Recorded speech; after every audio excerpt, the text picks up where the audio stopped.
The Detroit Pistons win a basketball game. They defeat the Chicago Bulls on the road at the United Center, 105-95, led by Cade Cunningham and a host of the other young guys. We're going to get into that game as well as some other things in today's episode of Pistons. Lane, Sky's a jam. Dynamite dunk and the crowd loves it.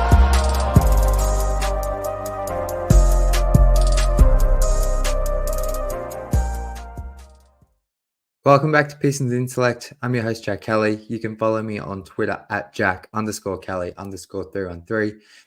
And if you're feeling so kind, please hit that subscribe button. As I mentioned off the top, we're going to go through and chat about the Pistons win tonight over the Bulls. As I said, at the United Center on the road, a place Detroit haven't won at in like 5 years in the Andre Drummond days. Ironically, Andre was on the court for the Bulls tonight and actually played quite well. But we're here to talk Pistons. And before we get into the individual players, I think it's worth just noting that that was one of the best defensive games I've seen from the Pistons in quite a while. From start to finish in particular. Like, obviously we get quarters of it here and there, or we might get a half. But just from start to finish, to hold the Bulls under 100 points, which is great defense in this day and age. The Bulls, they were kind of helped a little bit by the Bulls literally not being able to hit a shot from deep. The Bulls finished 2 of 29 from 3, which I believe is like a record low on that many attempts. So, you know, a bit of an outlier shooting night for the Bulls, but some of that's due to the Pistons defense. I thought they closed out really well as a team. They communicated well. Feel like they do a lot of switching, but they had some scram switching going on where, which I thought they just executed well with closing out to the corner, making sure the right players closed out to the corner, not letting Jaylen Duren get stuck out there, or just some really good defensive communication and effort. The Bulls were playing two bigs at times, and that, like, as in Vooch and Drummond, which, you know, the Pistons play Duren and Stew, which we can consider two bigs, but Vooch and Drummond are two genuine, like, 6'10", 6'11" monsters. And so there was times where they got a hold of the Pistons a little bit on the glass, but for the most part, the Pistons win the rebounding battle 47-39. I just thought they were physical. They blocked 8 shots, which 3 of those came from Jaylen Duren. Everyone in the starting lineup had a blocked shot, which I think just shows that effort and intensity. Just staying in front of your man and being able to get a hand up and block a shot or get a deflection. I think that's a sign of good defense. It doesn't always equate to consistent defense block shots, but I think in tonight's game, if you watched it, you know what I'm talking about. So, and the starters in particular, I know everyone was losing their minds, rightfully so, about Stew going straight back into the starting lineup for Fontecchio. Early on, the returns offensively weren't great. Obviously, you're surrounding Cade Cunningham with 3 non-shooters, basically, and then Ivy, who's a hit-and-miss shooter. He's been shooting better from 3 of late, but teams still don't respect him like an excellent shooter. But, that defensively, they held up there into the bargain more than you could have expected. And each of Stew, Duren, Cunningham, Ivy all played, around 35 minutes and were plus 24. And Cabe's plus 23. So, I mean, that shows some kind of dominance. Ausar Thompson played 35 minutes tonight. He had an excellent game.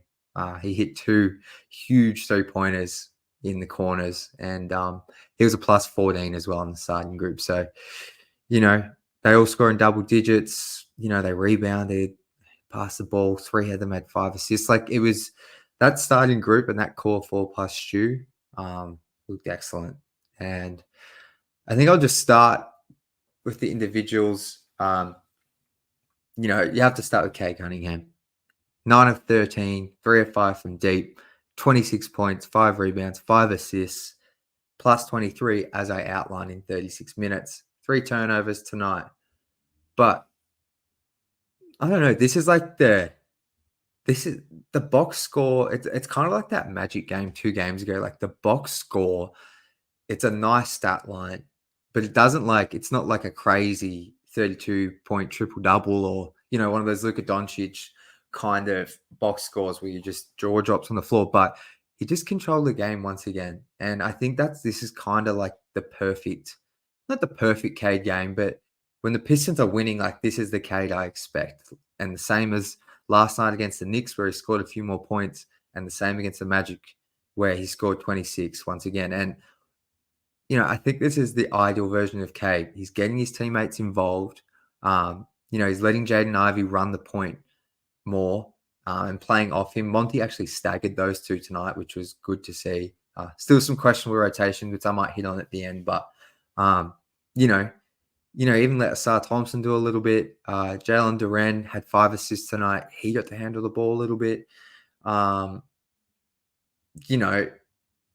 think this is the ideal version of Cade, and especially when you can put guys around him like Simone Fontecchio, who had an excellent night, who can handle a little bit and get, not so much create a ton, but they can kind of attack off closeouts and also just kind of do a little bit off the dribble and dribble drive to the rim. Like, I think him being able to distribute to those wings and players who can do a little bit with the ball is ideal. Like, I don't think we've seen in that December stretch in November where Cade was averaging like 27 and 5 boards and 8 assists on very good efficiency, but the Pistons just weren't that competitive and they lost those 28 games in a row. And I think that's when Ivy was coming off the bench and we had that version of Cade where you ran absolutely everything through him and it just wore him down. He ended up spraining his knee, which, bit of a freak accident, but a freak injury. But nonetheless, I just don't think Cade's built to take on that kind of usage like Luka or like James Harden in his prime. And I don't think that's what we want to see Cade. So I think tonight was just another excellent game from him. The 3-point shot is looking absolutely on point. I think he's up to like 37% on the season, but since the All-Star break in his past 4 games, Cade's shooting 60% from the field, 58% from 3, and he's averaging just under 29 points a game. So, obviously that efficiency is not, sustainable for the rest of the season, but every time he shoots the ball, I've spoken about this before on the show, like part of me has always, been a bit nervous when Cade shoots the ball, not because I don't think he would ever develop into a good shooter, but just for that first season and a half, it was a bit shaky, the 3 ball. Now I feel like when he shoots it, he looks calm. He's got a nice compact form. He doesn't need a whole lot of lift, but I feel like he gets just enough elevation off his jumper from 3 now to where it's all one motion. It looks smooth. And, he's had that mid-range jumper down pat since last season. Obviously got injured, but the mid-range was looking awesome in his 12 or so games he played last season. That's definitely carried over this season. Now to see the 3 ball coming around. Tonight he got to the free throw line 7 times, which has been, a big point of emphasis. So awesome game from Cade. And it was cool to see him. If you haven't watched the post-game press conference, go watch it. It was cool to see him just, vibes were a bit, it wasn't like celebrating or anything or gloating or that, but it was just nice to see him be able to talk about a game of basketball, a game that they weren't expected to win. Hear him kind of talk about his teammates and talk about Simone Fontecchio in particular and how he enjoys playing with him. It's just nice to see Cade in a bit of a lighthearted press conference because it's been a rough season. I think the next player I want to hit on is Isaiah Stewart. So first game tonight in a month. He hadn't played since that ankle injury in January 28th. So full month out, obviously All-Star break in there, plus that 3-game suspension served post All-Star break. But tonight, 11 points, 9 boards, 1 block, 2 of 6 from deep, 4 of 9 from the field. And, we can debate till the end of the season whether he should be starting or not. I've said, Stu, I just want to see him as a backup 5. That doesn't mean I don't mind him, starting at the 4 and being that backup 5 when Duren goes out. But, I also would like to see Fontecchio starting in that position. But, tonight they win the game. So that's probably a debate for another time. But, he looked excellent.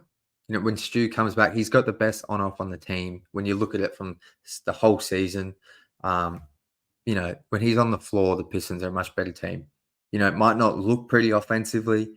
It might be frustrating at times. Teams might leave him open. At times, Stu being on the court and he's like a spacing at the 4 might be a detriment to Cade and Ivy, but the numbers always bear out this season in particular. The Pistons are just better with him on the floor, and that's because of the defensive side of the ball and what he brings there alongside Jaylen Duren, the rebounding, the weak side rim protection, just the communication. I've noticed Jaylen Duren pick up his communication of late. But I think Stu just, he kind of sets a tone defensively and keeps guys accountable. All those intangible things you always hear coaches talk about, he does it. And, I think that's why he goes straight back into the starting lineup.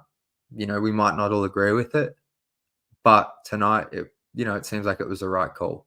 So, tomorrow or in their next game on Friday night, I'm not sure who they're playing, but it might not make sense. But tonight it made sense.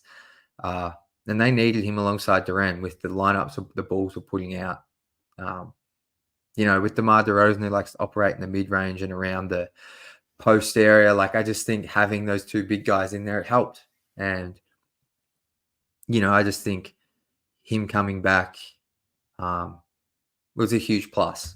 And it's probably no surprise Jaylen Duren, puts up 10 boards and is able to block 3 shots because he's not so concerned with trying to haul in the boards all the time. And I think when you look at Jaylen Duren's block numbers, they're underwhelming for the type of player he is and the archetype he is. But some of that's because when Stu's not on the floor with him, I feel like often, he won't even contest shots, which is the wrong thing to do. But I'm not sure if it's under instructions from the coach or internally, he just thinks I've got to get to the boards because we're undersized when I don't have Stewart at the 4.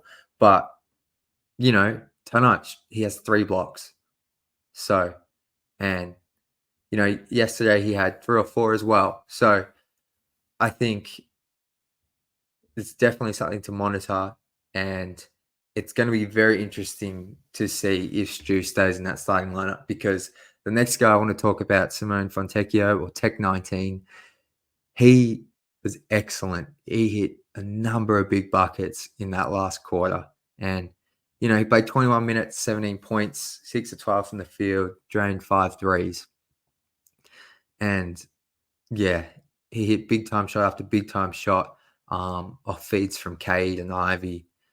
And I just think, he didn't sulk. His play wasn't affected by coming off the bench. His play wasn't affected by playing reduced minutes. Pretty much this is what he's done since he got here. Put up 17 points, grab a few boards, get a deflection here and there. It just doesn't matter right now for him whether he's coming off the bench or he's starting. But he made a couple of huge threes. And he was just there was a moment where I spoke about it on the Knicks recap. It just felt like against the Knicks last night, the Pistons couldn't get the ball to fall their way. They didn't get any of those 50-50 balls. Tonight, the Pistons got those, and Fontecchio was on the end of it. One of those in the 4th, kind of to put the Pistons up by 6. It just spilled out to him, and he was able to corral it and put it back up and in. And just those little plays, that's a lucky play. But, someone like Fontecchio who's always moving around, he's always locked in. He's 28 years old. He's played a lot of professional basketball in his career. It's just sometimes I think those things aren't just coincidences. So awesome game from him. And, the Pistons with Fontecchio in the starting lineup in the past, since he got here and prior to tonight, the Pistons had a net rating of the core 4 plus Fontecchio of +5, which for this team is excellent. So, I think Stu will start next game because the Pistons won tonight. They won in pretty solid, not dominant, but good fashion in that second half. So I would be surprised if he goes into the starting lineup, but something to monitor because, I think he should be starting alongside Stew. I think if Stew's going to start, it's probably Ausar that should be coming off the bench and playing like 25 minutes. But, I'm happy to see Ausar playing because if he can keep playing like he did tonight, uh, off the back of a good game last night in New York, um, the defense he provides and the size and the athleticism is excellent. So, um, yeah, as I said, he had 13 points, 8 boards, 3 assists, and he hit 2 corner threes. And he hit a huge corner three last night in New York to kind of close the gap against the Knicks. I don't know if it put them ahead, but it got them within like under 4 points or something. So, and then tonight to see him hit kind of a dagger, not a dagger three because it was still a close game, but when he hit that corner three in the fourth quarter, you kind of felt like, all right, the way this season has gone, I need to see the clock be on like 0.01 seconds before I can feel good about this team winning. But when he hit that three, you kind of felt like, okay, Asar's hitting threes. This just feels like their night. It felt like that last night, but we all know what happened. But yeah, Ausar was excellent tonight, especially in transition. Played some really solid defense on DeRozan. DeRozan got him a couple of times with those pump fakes, but I feel like there was multiple times where Ausar made DeRozan give up the ball, or the Bulls just couldn't actually get the ball to DeRozan in that mid-post area because Ausar was doing a great job of denying the ball and just being a pest. And he's looked good of late. He's really rounding back into form, and he's probably, the stats aren't as eye-popping as they were in those first 10 to 15 games, but I feel like he's more efficient for sure, because that was one of the things in the early days. Like, even when he was putting up like those stat lines of like 17 points, 12 boards, crazy blocks and assists, like he was doing it on like a lot of tipped offensive rebounds, and the field goal was like around the low 40s. So to be up, tonight 5 of 8, playing with more control. Sometimes his handle's a little bit loose, but I think on the whole, he's looking, a much more controlled version of Ausar. And yeah, he plays 35 minutes tonight. So Monty's empowering him, trusting him. So yeah, I think the last two guys I'll quickly hit on were the 2022 draftees in Duren and Ivy. Up and down games for those two. They combined for 29 points, 10 assists. Duren grabs 10 boards. They both had some awesome moments defensively. Ivy had a really good chase, or not a chase down, but like a block where he recovered and blocked Kobe White from behind that led to a transition bucket. Duren had some really solid defensive moments and big rebounds, big offensive boards. But they also combined for 9 turnovers. So they make, I know like some people might think that I'm really hard on Cade with his turnovers, and I'm not as hard on like Duren and Ivy when they have turnover nights like tonight. But I think that's because JD and Ivy, that Ivy in particular season has been all over the map. Yes, his minutes have been more consistent in the past month, but I think you need to let him play through it. Like, he does make some horrible decisions, and they are frustrating. He tries to always do no-look passes, and it's just like sometimes, he tries to overdo it. And but I think, tonight 9 turnovers is unacceptable between those two. Like, Duren had a couple of really bad ones. Like, it's weird when he dribbles it up the court off a defensive board. That's like you kind of like to see it, but if the Pistons are real about winning games, that's something I don't really want to see after like the first quarter, unless the Pistons are up by heaps. Because like, I know he's got to try it, but sometimes when it doesn't work, it looks really bad. Like, it's just like there was one in particular, I think it was in the third quarter, where you could see Cade was trying to come up from the corner to peel up and get a DH off Duren, but Duren was intent on like handling the ball and doing kind of his dribble and Euro for a finish, and he didn't even get to the Euro. He tried to throw a pass out and just turned it over. And when you're turning down a possession from Cade Cunningham, that's just where I'm like, I'm out on it. I learned this with Andre Drummond. I remember watching him thinking, I just want him to shoot threes. Like, let him shoot threes. Like, playing, like, who was it? Stan Van Gundy. I was like, just let Andre shoot threes. Like, we've seen him at the workouts hitting threes over the summer, but it's like every time you let them do that kind of thing, that's a low percentage play for the team, or in this instance, turning down a offensive possession in the pick and roll from Cade for a Jaylen Duren ISO, like you're just giving up points. It's just that when you do the math, it just doesn't make a lot of sense. Especially when you're in close games and you need wins. Like you need to win everything on the margins, and you can't just give away possessions. And the Pistons have 18 turnovers tonight, and they're like that to the Bulls 6, and they win. So not to harp on about that too much, because the same thing goes for Ivy. But I feel like he's a guy you want to see develop his handle and create off the bounce. So that's going to come with turnovers, So, but they both made some really good game-winning plays tonight. So, yeah, they both finished plus 24. Both had really solid nights, and nothing to be alarmed about. But I think that'll do it on the players' side of things.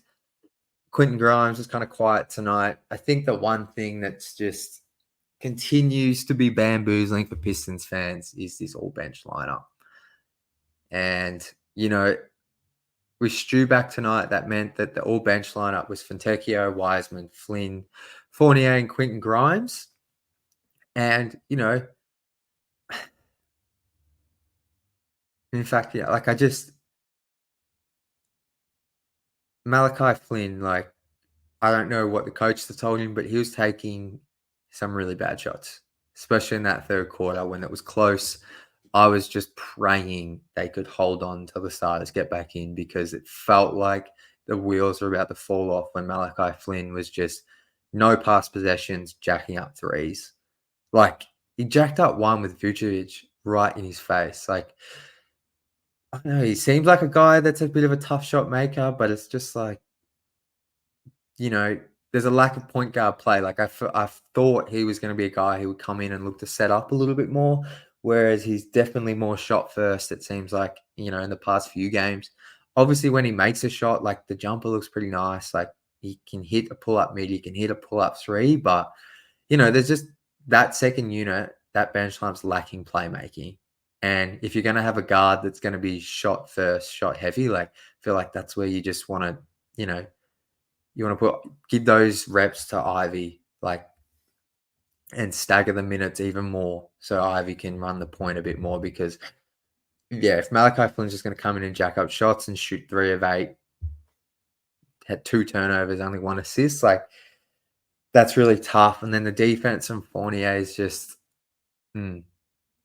like Boyan all over again. Doesn't hit a 3 tonight. So when he's not hitting the threes, like, he only played the 6 minutes, so it's not like Monty kept him in for ages, but I don't know. It was probably just the one negative of tonight was Monty still playing those 5. Like, there was 2 times in each half where those 5 were all on the court, and it just doesn't bring the best out. Like, I don't want to see Quentin Grimes running pick and roll and trying to create off the bounce and make passes, because it's, he's a guy who can attack and try and score off the bounce. I just don't think he's a playmaker at this stage of his career. And you ask him to do too much, especially with a guy in Wiseman who just isn't the best at setting screens and rolling to the basket. Like, it just doesn't make a lot of sense to me. Pistons win tonight. It doesn't cost them the game, but can't wait for Marcus Sasser to get back. And then maybe I just think Stu, it's so frustrating because give Stu all the backup 5 minutes Wiseman has. Like, Andre Drummond had an absolute field day with James Wiseman, because Wiseman, as we know, isn't the best rebounder, but he's also not the most physical. And I will be honest, there was times where Andre Drummond outmuscled Duren and Stu, but when he was on Wiseman, he went to town. Drummond finishes 20 points, 11 boards.